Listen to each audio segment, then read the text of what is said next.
Okay, Bismillah. I'm not sure whether this will work.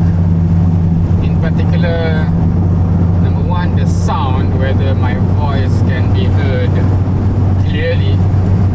And secondly, I think there's a backlight that would make the whole thing limited visibility. I don't know. But regarding, given that this is perhaps one of the little chances that I have where I have the opportunity to record something, might as well, right? Might as well. So what has been going on? I think it has been almost 2 weeks since I last uploaded something. In short, well, life happens, and I'm currently driving from Gombak to Kuantan, and we'll go into that a bit. There's a background to it why I'm heading there now. So several days ago, I don't remember how many days ago this was. Is it 4 or 5? After some activity, suddenly I have some kind of severe pain in the lower part of my back. And it becomes more and more, you can say, painful. And then it comes to the point where it starts to trigger some kind of uneasiness or pain in my left leg.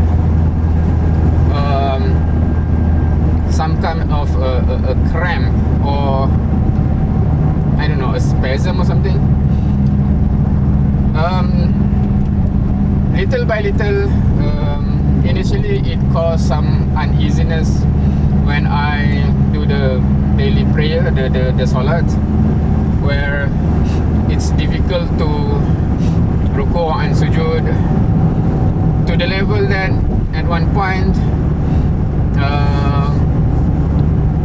it becomes so painful to especially to go from standing to sujood, that I had, number one, initially I can no longer go for each time to the musalla, to the masjid, because walking even is already painful.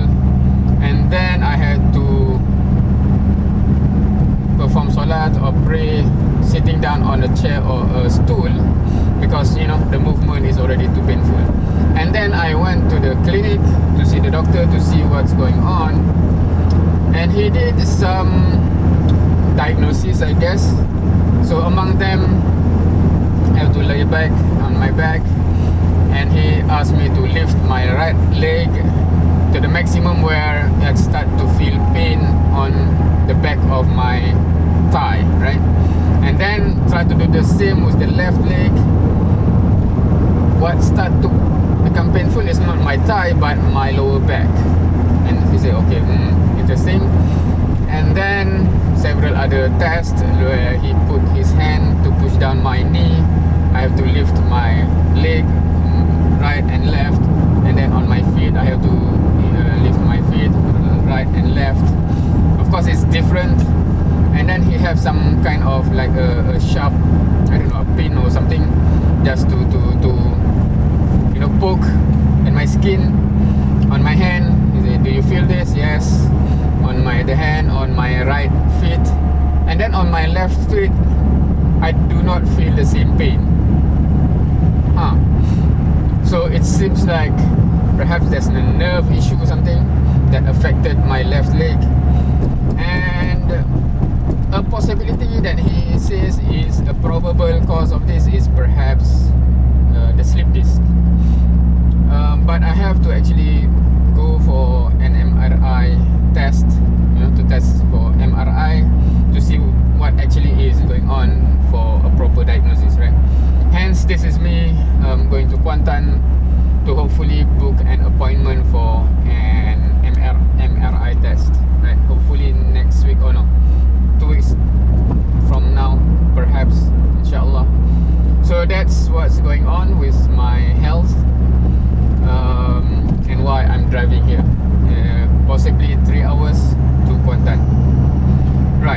So that's number one. So make dua. So inshallah everything is fine and no complication. So what else? This is still towards the end of the examination period in my university in IIUM. So for the subject that I have a final exam paper is finished last week. Alhamdulillah, I've graded. Grading is final. Meaning is completed. I think I already key in the marks. So yeah, the mark will be released next week or 2 weeks from now when all the examination paper is over, and yeah, so that's done. But there's still some grading that I have to do with the labs, some co-curriculum subjects, and final year project. So that one I have to check after this. After finish with all of this, coming back to Gombak, I have to check whether all the examiners have submitted the marks for the report, the presentation, the supervision, etc. And then I can key in the marks. So inshallah it will be finished this week hopefully, because next week I'll be busy with the retreats and etc. Right. So that's number 2. What else is going on? Okay, number 3. Now, I do not anticipate anyone to be watching this kind of video. One is because of the audio quality might be bad. Second, this format I don't think is interesting. And thirdly, the points that I will be saying here is just a vlog, an update in my life. And I don't think that there are many of my audience that is actually interested in that topic. Normally people are watching either the reaction videos, or I think with my student the subjects. Okay, what construction is this? I haven't gone through this path for very long. I'm not even aware that the construction of new highway thing, elevated highway, that's very high. Anyway, yeah, so this will be just update on my life. So I will be talking about random stuff that comes to mind, just because, so that I can, it's interesting in terms of what is going on with posting videos on YouTube. It becomes easy when it is a habit. It becomes harder when it becomes a job. And I think it's different for me that post this or any other video just for the sake of practicing to speak, as well as hopefully getting some reward from positive things that I say. But of course, on that later part, it's not really including this kind of videos. This is more of me just sharing what's going on, etc. So normally there's no real audience for it.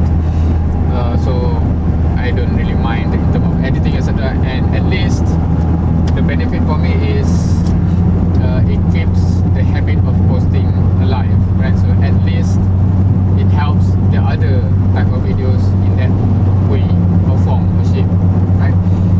Anyway, so let me talk about something related to parenting, I guess. It just so happened that yesterday when I got back home, I saw some trophies, small trophies. Apparently 2 of my daughters have had the, I don't know, appreciation day or ceremony giving day or something, where the school appreciate or give some prizes to the top achievers in academic, in co-curriculum, in test, in whatever.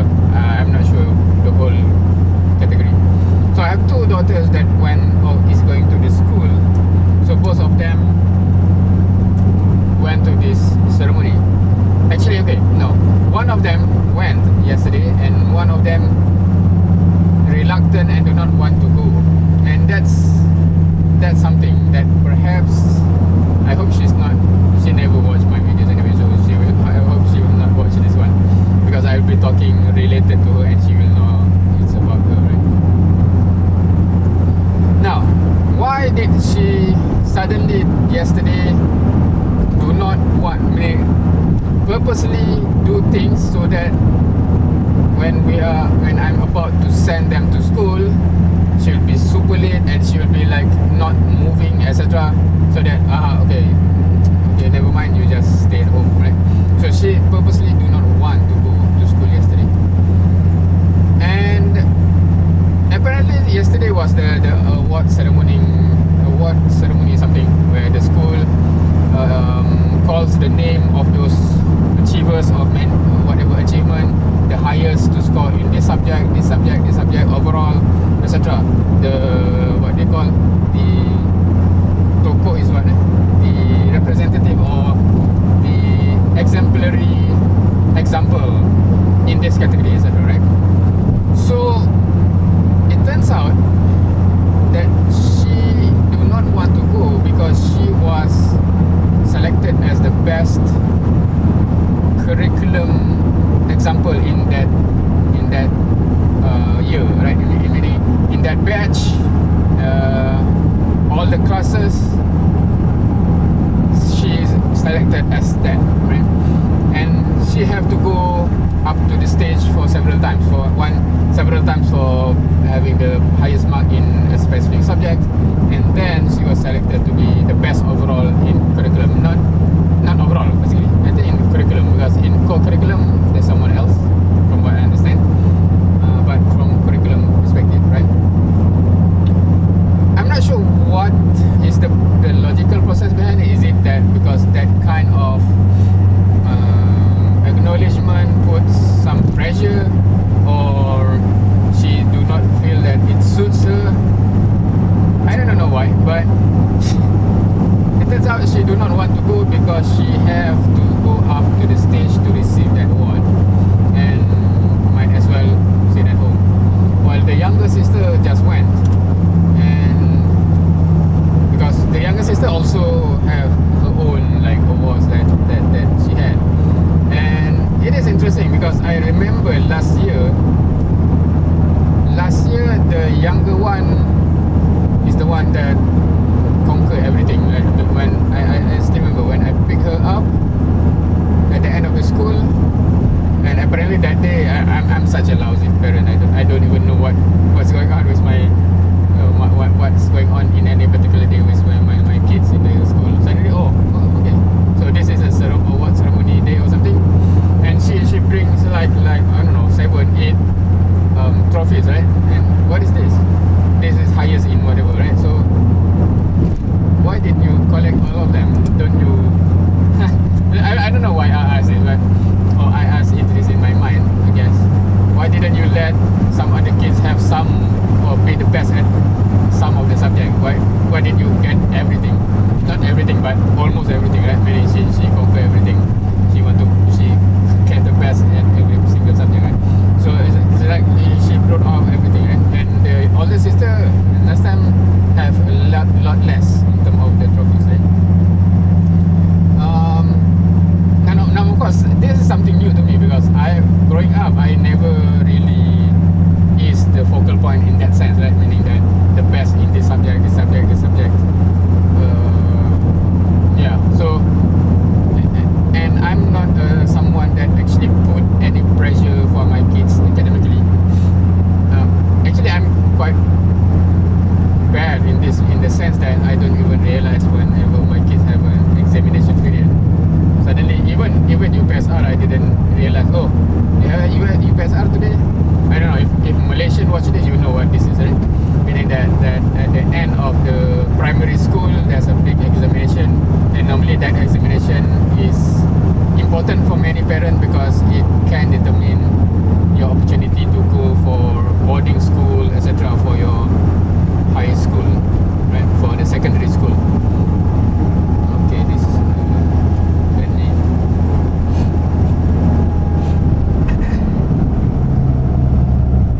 so we are at the toll now.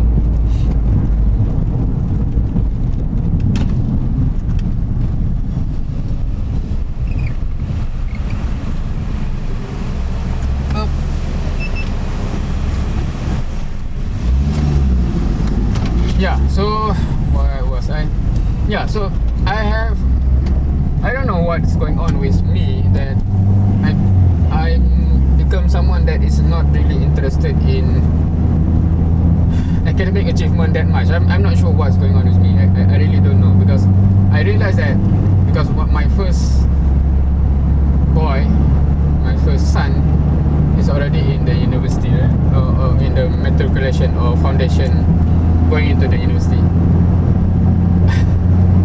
Meaning the bad, how bad I am in this is that I don't even know what's going on with his academic life.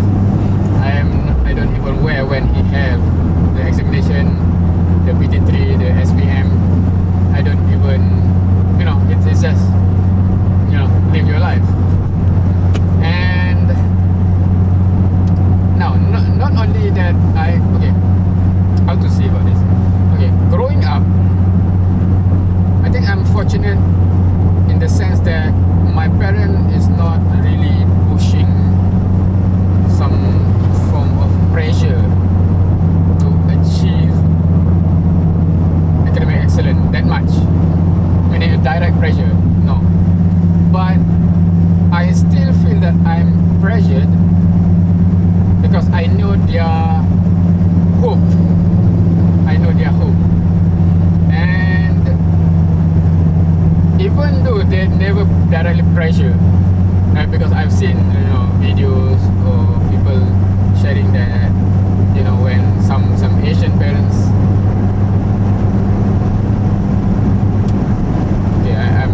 I don't remember the road, so I have to watch which junction I am in. Okay, so there's a typical stereotype, right, about Asian parents that really push down academic excellence. So I don't think I have that in my upbringing. Meaning that growing up, my parents never really pressure that much, but they have high hopes. And to me, even just knowing the hope, actually I turn that into pressure on myself.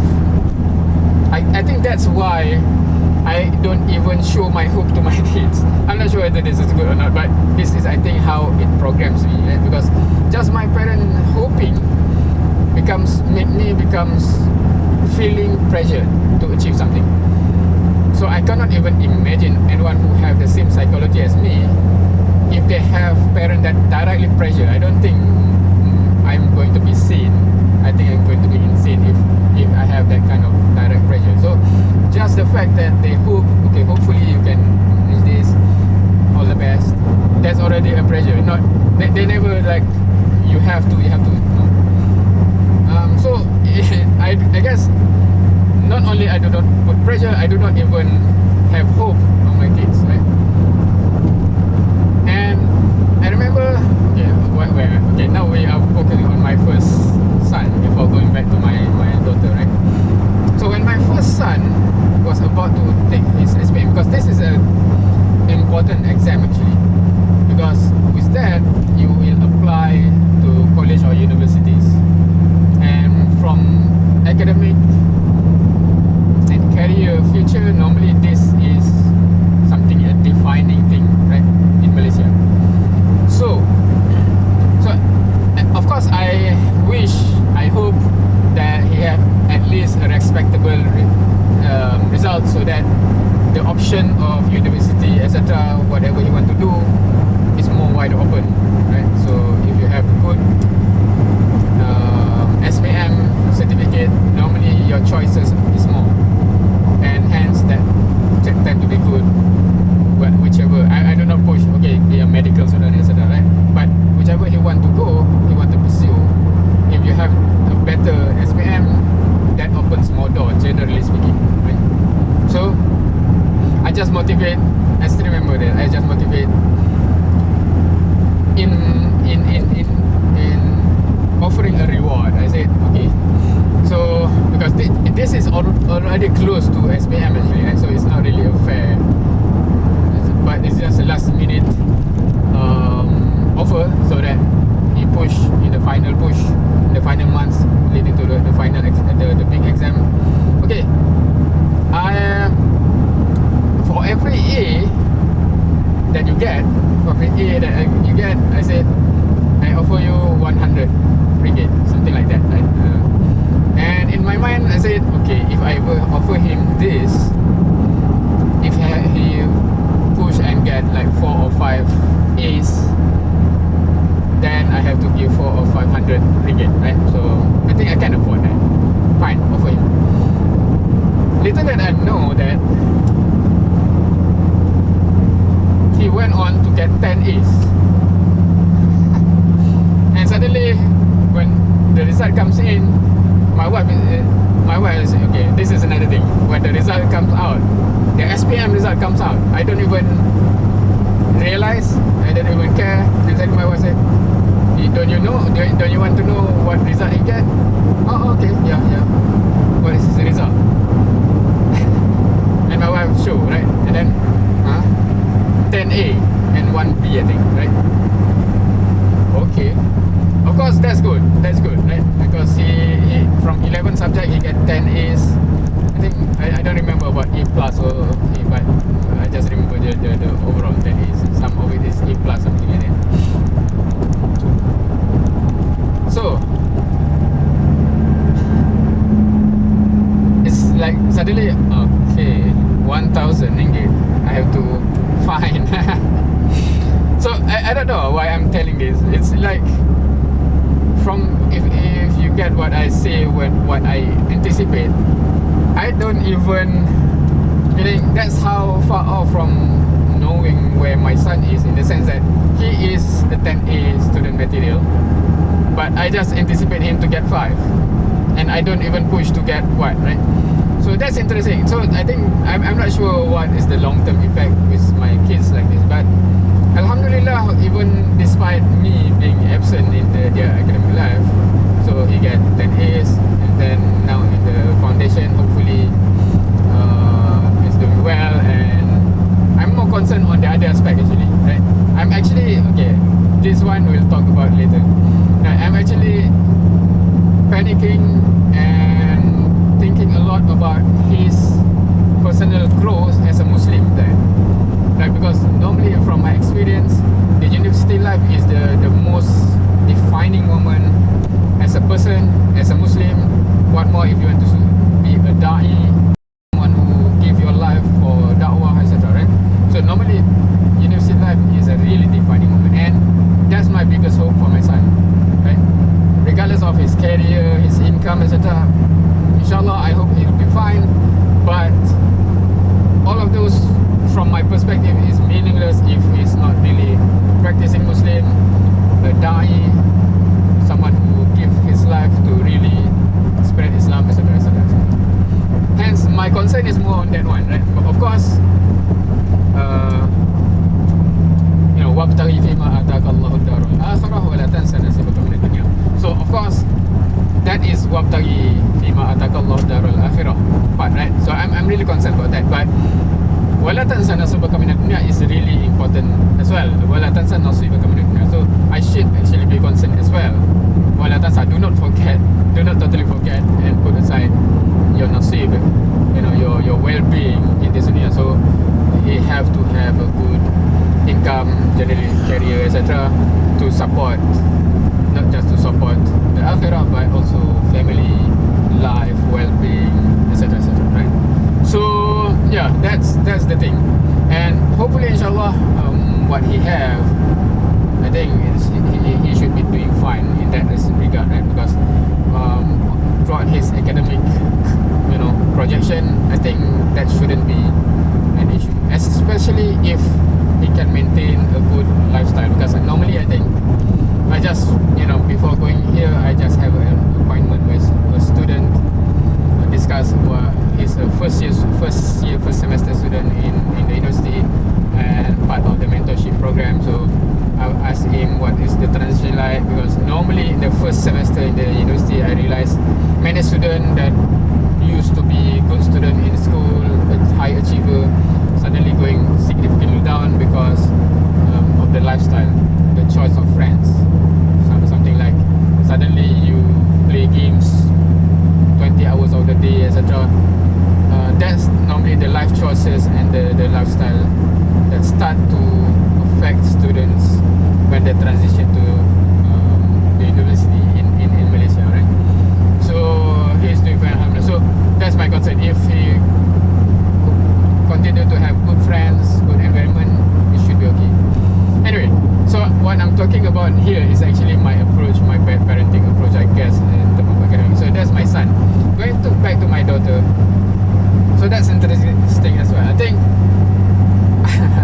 I have to say I owe many of this to my wife, because the culture of passionate to read books, etc., is cultivated by my wife at home, right? So my kids becoming passionate to read, to learn, because my wife at home, she's full-time housewife, and her, I guess her culture, you know, goes down to the kids, because that's what they observe at home, right? So that's good. I guess that's why many of my kids becoming, even though I never push them academically, they are quite ready to learn, I guess. So alhamdulillah, the point is marry a good person, and it will it will have a reward, you know, in your offspring, etc. Yeah. Okay. So I'm all over the place right now. So okay, the question here is, because it got me thinking. Okay, it's good that she, both of my daughter achieve and become, even though at home it's like I'm quite worried. Nobody looking at them, their norm at home, right? When they even study, it's sometimes boggle my mind. When I never saw them studying at home. But of course, perhaps in primary school, to be the high achiever, you don't really need to study that much, as long as you understand in class, as well as you have kind of a thirst for knowledge, right? Because they don't when I say they don't study, I mean I'm talking about the subject itself. I rarely see them studying the subject, but reading stuff, meaning whenever they go to the library, they the maximum number of books that they can borrow. What do you call it? Is it borrow, or take from the library, recycle, and then they read, etc. And whenever there's the Pesta Buku, the book fair, they okay, that's interesting part. Because I'm trying to balance out the financial aspect, right? And the thing is, now books are expensive, and whenever there's a book fair, all of the kids, okay, we should go, and whenever we go, oh, I want to buy this, and they're crazy about books. And the cost to the parent is, okay, that I'm crazy about the financial implication on this, because it's not cheap. So it's good that my wife keep going to the library with them, so that that's not having a cost, right? If every book that they read I have to buy, I'm broke.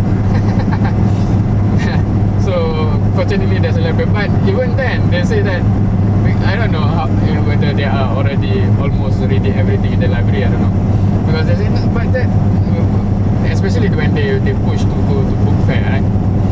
But that book is just come out, it's not in the library, I want to, etc., right? That's interesting. Anyway, again, so academic wise, alhamdulillah, but I'm starting to think about the character wise. What would make a kid feel embarrassed to go to school when the cause of that is he or she have to go on the stage and being announced as the best student, right? Meaning that cause them to feel embarrassed or shy or what, and how to help them with that, right? So on one hand, I do, maybe that's from me, that's from my side, not my wife, because she's a confident one, I'm the shy one, I'm the introvert one, I'm the one that do not go into the limelight, I'm the one that I just want to go to the background, the furthest back. So any chance that I can not to be on the stage, etc., I would take it. Right? So is it coming from me, or what example do I show them that cause them? I don't know. So what's the dynamic there? And because now, you know, I have when I have seen the benefit, the urgency, etc., to actually not just stay at the back, but you know, be involved up front. And if we talk about, you know, being a good Muslim, being a good da'i, etc., you cannot. There's no other option other than, you know, get out of your comfort zone. But of course, I get this much later. I'm relatively much older, that I'm willing and managed to, you know, go to this stage right now in my life. But looking back at my life, it would be wonderful if my kids can, you know, get across that you know, that stumbling block, that, I don't know, that invisible border there much earlier. If it can be as early as primary school, that would be a dream, right? So is there any advice? Maybe I should ask, because okay, this bring me to one recent incident where we have annual grand meeting, right? AGM, or Mesyuarat Agung tahunan of the NGO that I'm involved in, the Dakwah NGO. Recently we have the annual grand meeting. We have the selection of committee, etc. But the interesting part is the photographer of the day is someone that's so young, right, in a primary school. But his level of confidence, I think his father groomed him from the very young. That the level of confidence he have, even when dealing with all the adults and have to conduct the adults. Okay, we want to take pictures. Everyone, you know, that level of self-confidence is, I mean, amazing at that age. I don't know what age is. It's 8, 9, 10. But at that age, to be able to come across as another adult, as the as one of the committee of adults, because we are like 40, 50. I'm 40 plus, right? And there's also 30 plus, 40 plus, 50 plus, 60 plus of age, and he's suddenly the only one in the crowd at that age, and he's conducting the camera for I don't know, the live stream or whatever, and he's conducting also the group picture. And it's not like, okay kid, you know, he actually conducting, right?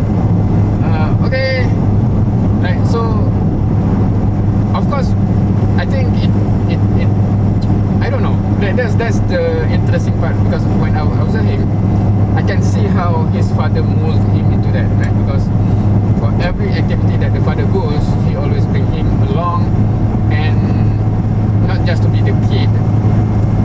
He's a kid. Yeah, I'm not saying that he's not being allowed to be a kid, but his involvement in a way that he's propelled to be very confident about himself. Right? So that's admirable. Whereas my kid, I think they follow the father, I guess. So they tend to be, you know, the shy at the corner there.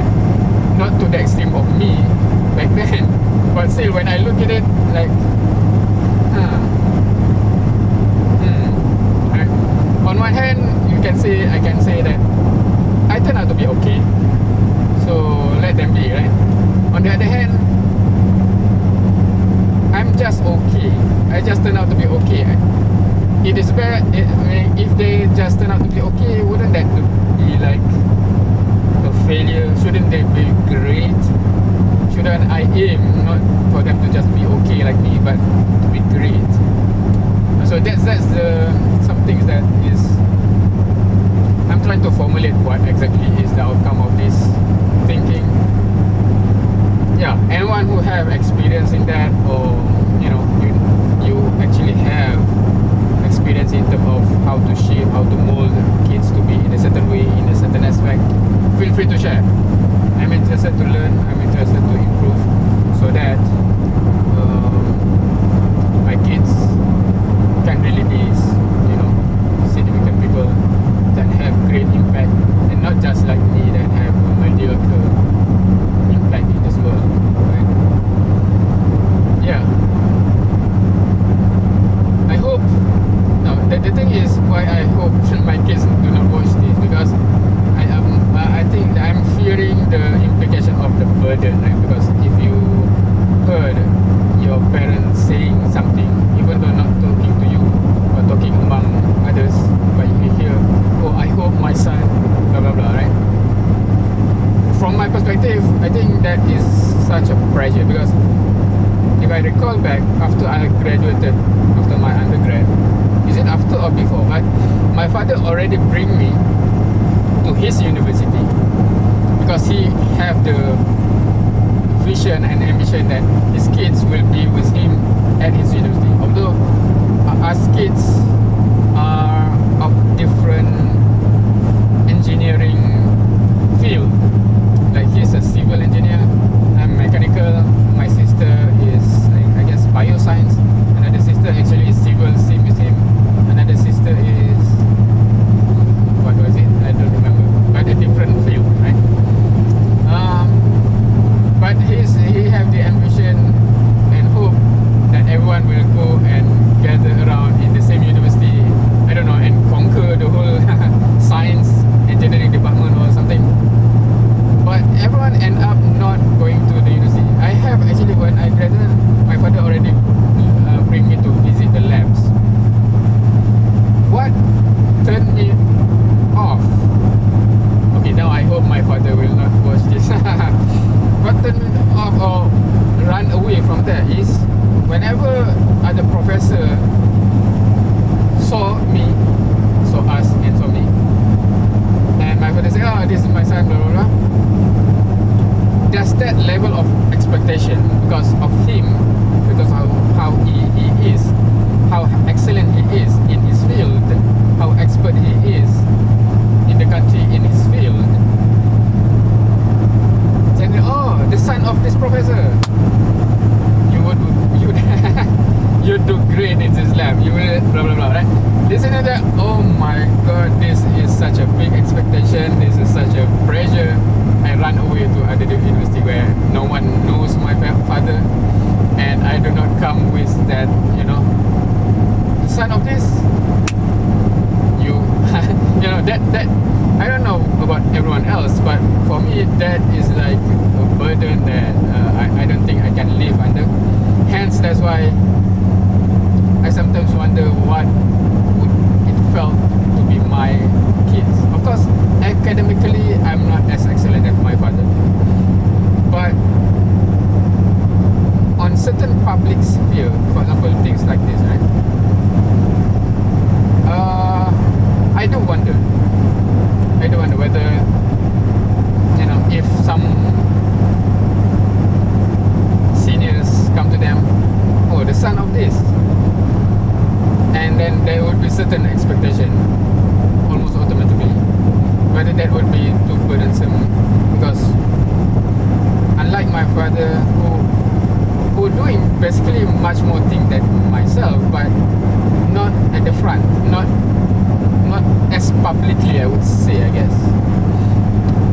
So it's not, meaning his academic excellence is very public, while his dawah excellence is not that public. I guess I could say it as such.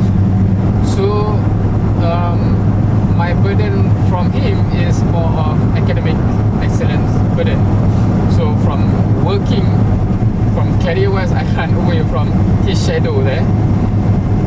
But dealing with other seniors, there's not that much of pressure, because I have been, this is interesting for me, the first Mukhayyam that I have ever attended where I have reached the same phase as my father, meaning the same, we have the same, I don't know how to say this in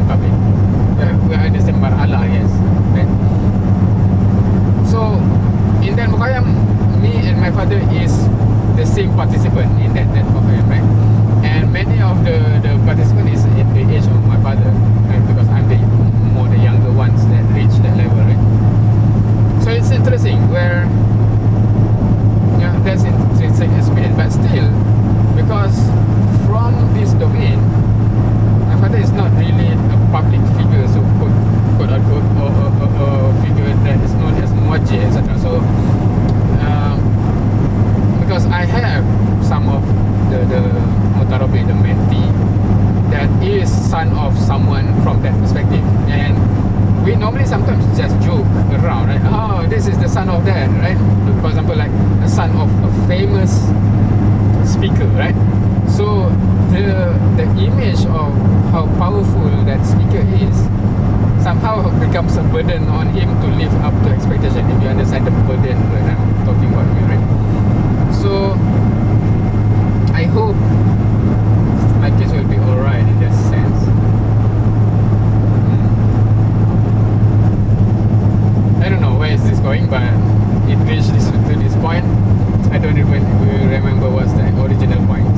But it's about parenting, and we just go around in parenting, and yeah. Alright, so what else in life, right? So life happened to what about the battery. Now, if you are still watching up to this point, just comment something interesting in the comment section so that I know.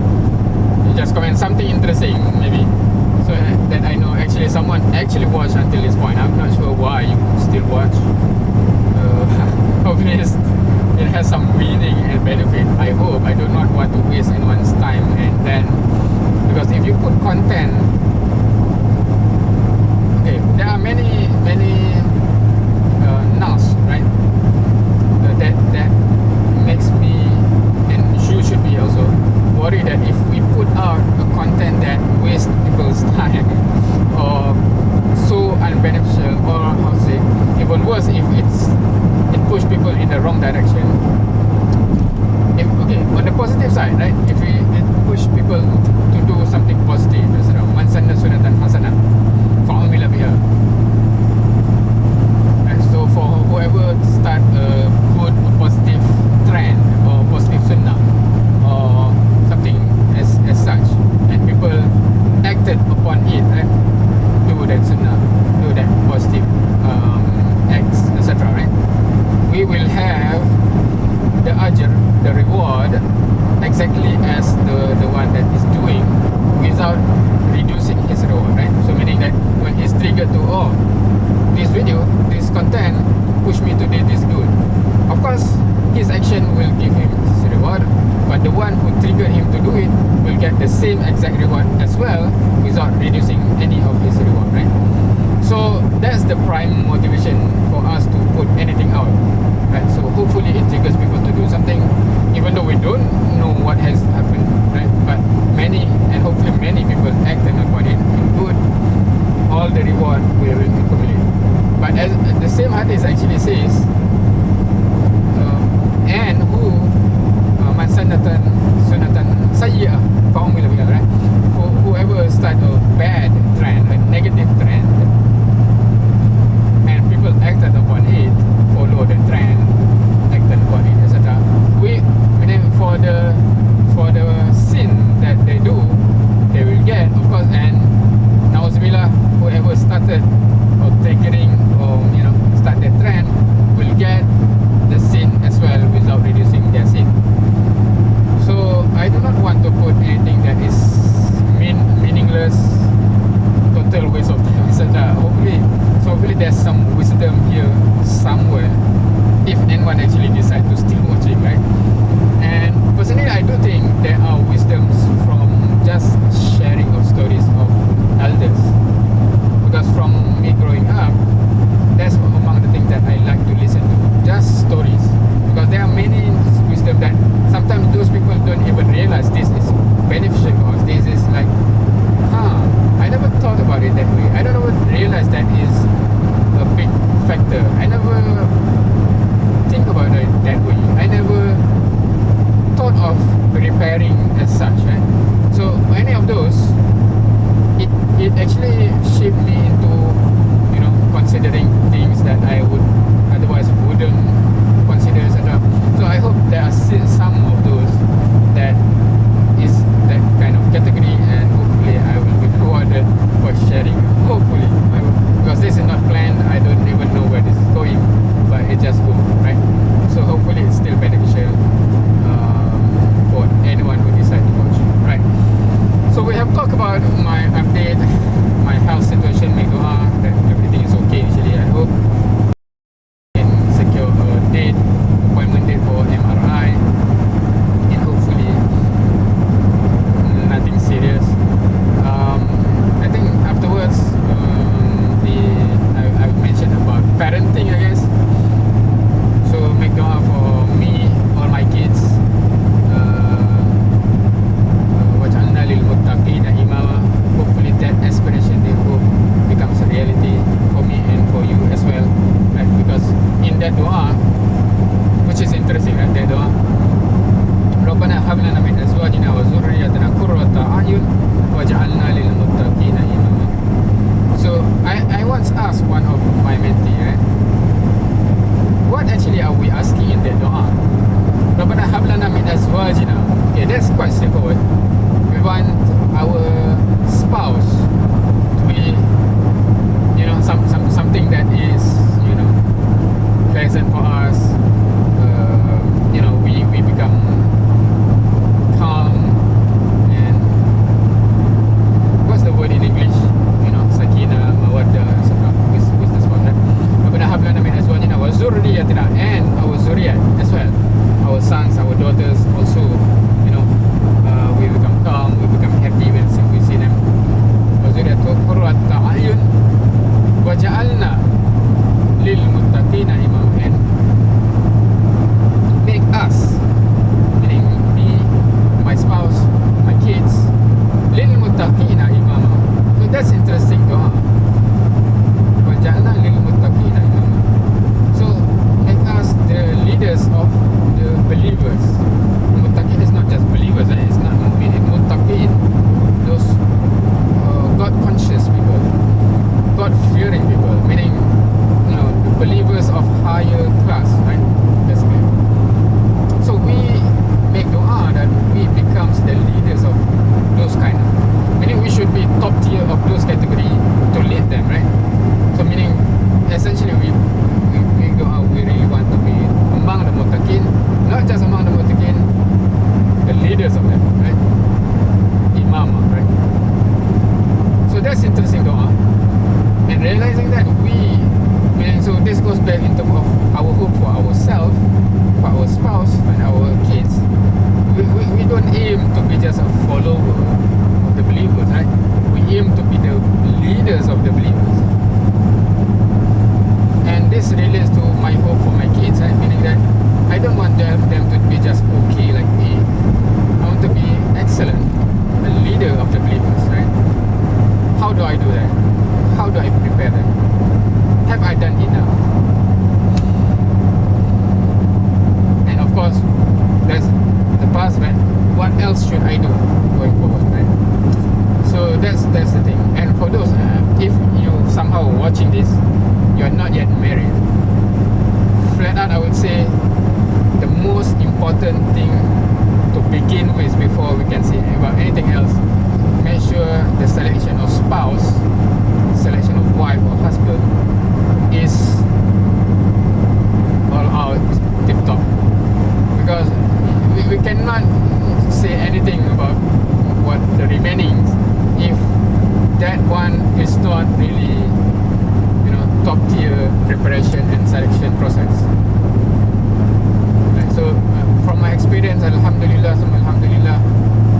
the investment that I've done there in terms of going through the proper process, rejecting those who is not having the same ambition as this, right? Meaning that because according to Philip, meaning when, how to say about this, if you have someone attractive, you know,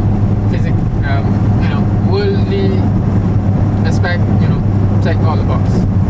It's just that this aspect, I don't think you have the same ambition as me going forward in life in this, right?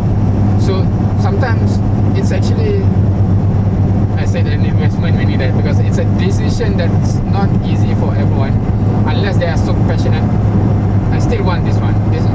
This box have to be checked, even if the option for this is you know a bit lacking in terms of whatever else, right?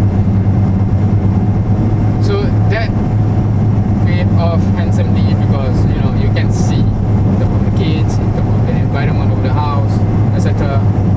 That is a key. So if anyone that's not yet a parent, not even married, because if you are married, then the discussion have to be different, right? Okay, now we are married, so what to do is this, right? So how to level up, etc. But if you are not yet married, then the discussion should be more straightforward, because okay, limit your options to what can lead you to discuss this level, because to become lil mutaqin imam, if you're serious about that dua, right, it's very hard to imagine anyone just marry someone just because of looks, wealth, etc. It's hard to go there.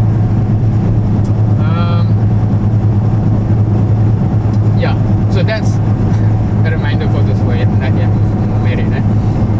But for those who are married, because now even though we have married, we select properly, etc., the effort to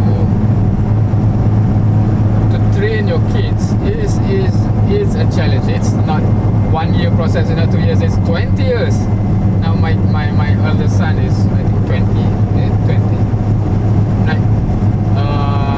So 20 years of process leading to now, and now he's entering the crucial phase of the university life, which is the defining moment for what he will become in terms of values, in terms of this construction, in terms of values, in terms of his passion, in terms of his priority in life, as well in terms of selecting wife. This is a crucial phase, right? So make dua for my kids, so that Allah make it easy. But yeah, again, so going back to the parenting, because my son also, you know, in terms of, if any one of you have heard the discussion about Anasir al-Taghyir and Ahmadun Nas, right?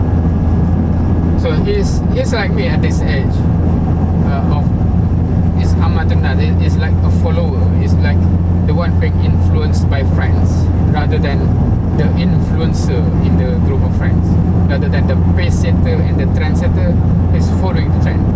So that is what makes me worried. But he's only starting his phase, but the signs show that he's more likely to follow his friends rather than leading his friends. So how to deal with that? And for the younger one, the younger daughters, how to equip them so that they can be the trendsetter, right? Not just the one following the trend and following the group leader of the friends. Fortunately for me, I think the success of my parents is somehow shaping the group of friends that throughout my journey I always fall into the group of friends that help me, and alhamdulillah lead me here, right? Because so if I recall, I've never been the leader until, I don't know, until when, 40 years of age or 35 at least, so meaning it's much later. I've always been the follower, right? But fortunately, a follower of good people. So that's at least the caveat, that at least being led to the right direction, alhamdulillah. So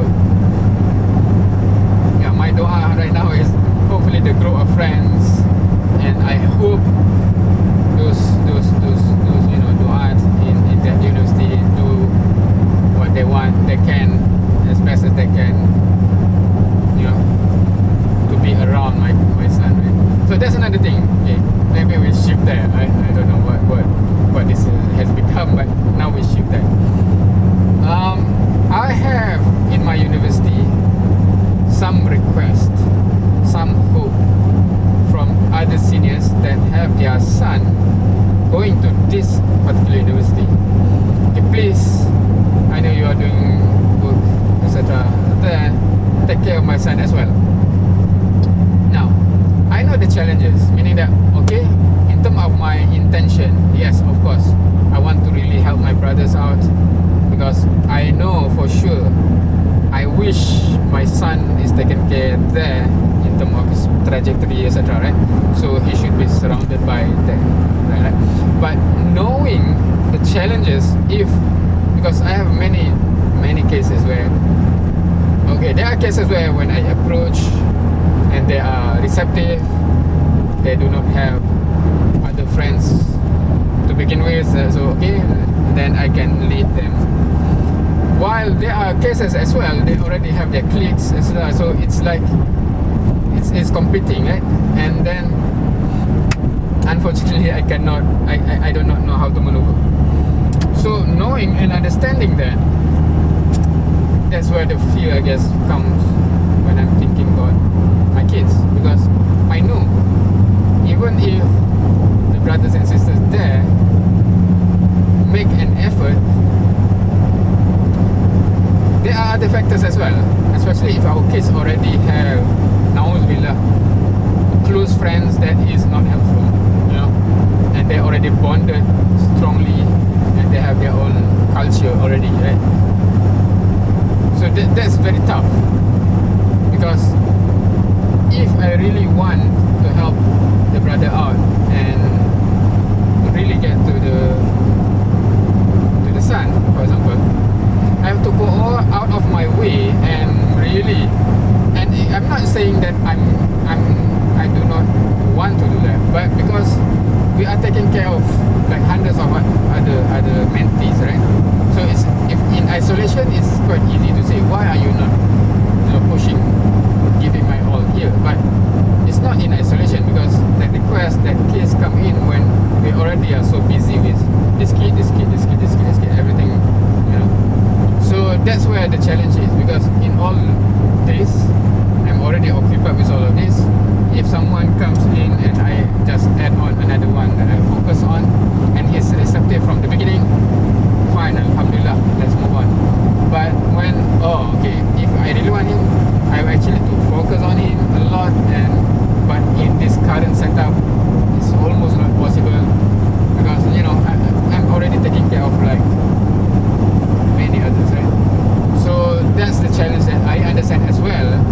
Of course, I hope the brothers and sisters in other universities where my kids will go, hopefully you take care of my kids, give the best they can. But I understand the challenges in reality, right?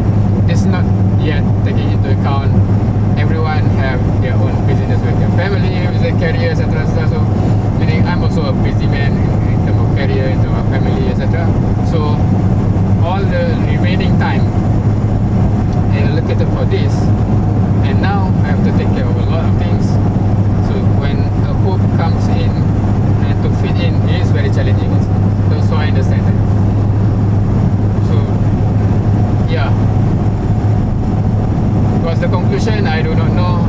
This is like thinking out loud. Hopefully anyone who have a good idea, chip in. Maybe I haven't thought of something yet that will be helpful, and if that is, a good suggestion, whatever you want to comment, and I can implement it for better results, you will be rewarded. So do not, just throw in any suggestion and comment. Otherwise, hopefully you gain something, at least some insights, wisdom, hikmah, if any, inshallah. So yeah, I guess that's it. The battery is already low. I'm not sure how long I've been talking, because my boss is I need to something. So yeah, I think that's it for this vlog. Let's see. Let's see how many click on this video. That's number one.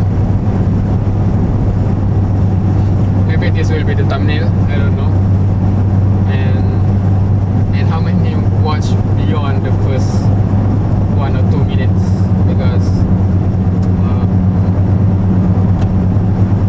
but if there's anything, feel free to, as I mentioned, any help, any idea, etc. I do appreciate, and anything that is beneficial for you, I hope there is. And with that, Allahu A'lam, Allah knows best, of course, and may Allah grant us paradise at the end of the day. This is all temporary life, and we do, you know, when we read the Quran about those people in Jannah, you know, sitting in the recliner, facing each other, telling stories about, you know, in the world, this is how we struggle, etc., to reach Jannah. Hopefully we will be in that position, inshallah. Right? All of these test. This life is a test. Our kids is the test. Our spouse is a test. Our career is a test. Our wealth, our health is a test. Allah want to see what we do with it. Hopefully we fulfill wabtaghi fima ataakallahu darul akhirah. Right? Everything that Allah gives us, wabtaghi fima ataakallah. Right? Allah gives us health. Allah gives us wealth. Allah gives us knowledge, expertise, skills. Allah gives us time. Allah gives us good spouse, alhamdulillah. Good kids, alhamdulillah. Good place to live, alhamdulillah. Living in a country that is peaceful, alhamdulillah. Wabtaghi fima ataakallahu darul akhirah. Have we used all of this to find, oh, there's a police. There's a police under the bridge with a camera of speed trap. I hope I wasn't speeding back then. I hope. Otherwise I will have someone of speeding.